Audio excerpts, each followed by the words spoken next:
Hey students, in our last lecture of marketing management, we have discussed about 5 product levels or customer value hierarchy.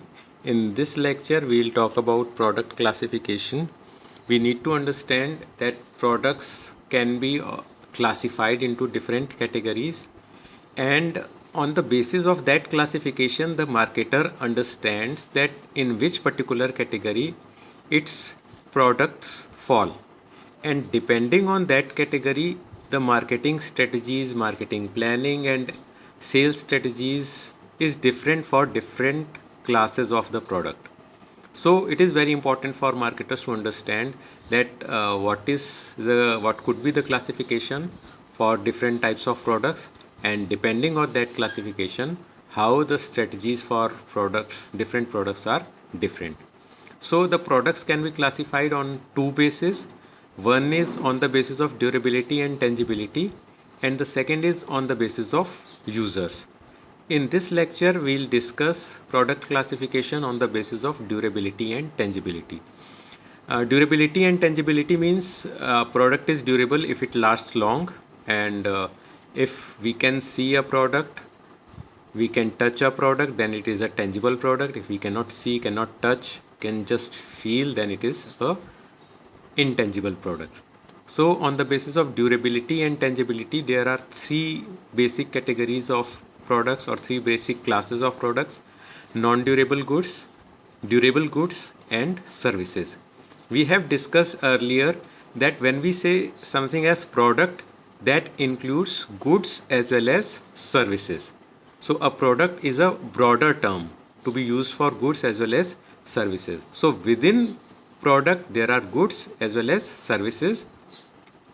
So the basic difference between goods and services is that the goods are tangible and services are intangible. We can see the goods, we can touch the goods, we can try goods before we purchase, but we cannot see services, we cannot touch services, we can just feel, but we cannot even try services before purchase. We need to use those services to understand the quality of services and so on. So first, goods are divided into two broader categories on the basis of durability: non-durable goods and durable goods. Non-durable goods are those goods which are consumed while we use those goods. Means as soon as we use those goods, those are consumed. You may say खर्च हो जाते हैं, they last, they vanish. So those goods are called non-durable goods.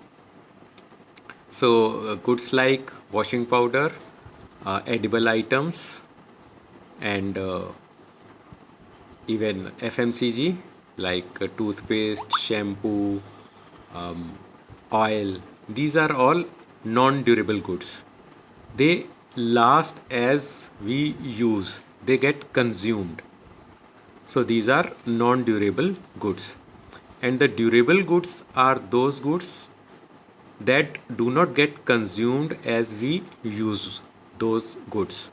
Those are not consumed. We keep on using those goods, but those remain there, those last for long, and even when we replace those goods, we buy a new one, those are not vanished, those are not consumed.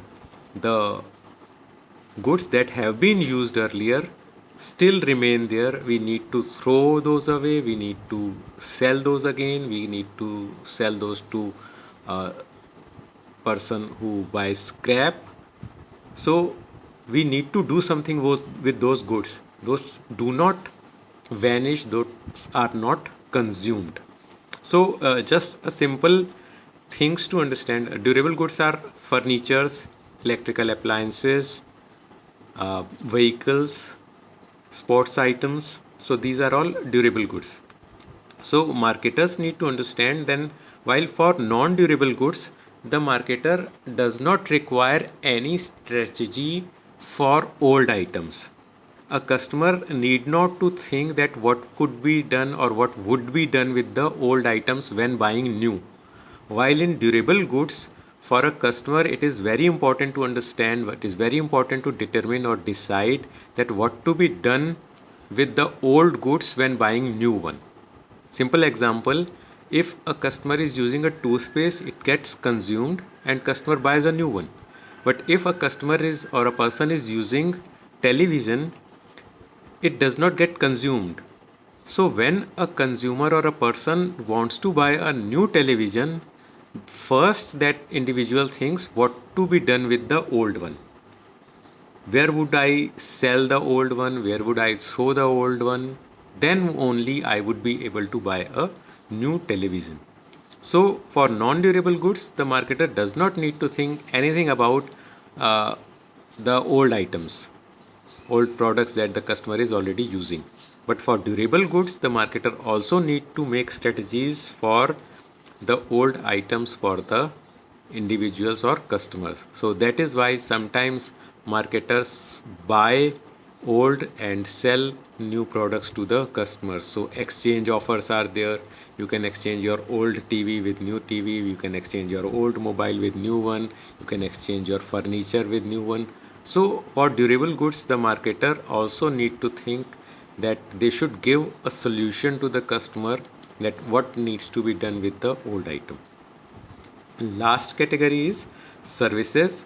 Services are intangible, cannot be seen, cannot be touched, cannot be felt before purchase, and a customer can only judge the quality of services after purchase.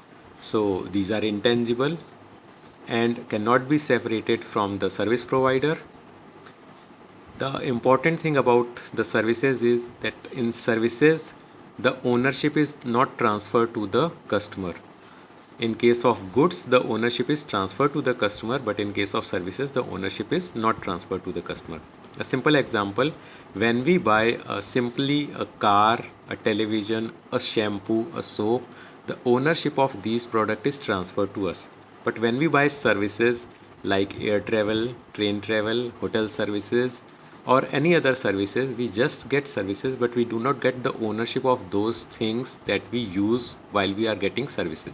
We get those services and then we are again not having anything tangible with us.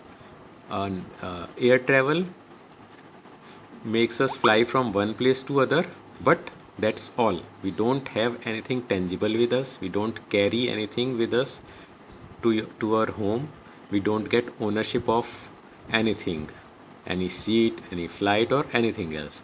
So services are intangible. We cannot get ownership, and in case of services, there is variability. Service quality depends on who is providing the services, to whom the services are being provided, at what time the services are being provided. So the service quality keeps changing depending on these factors.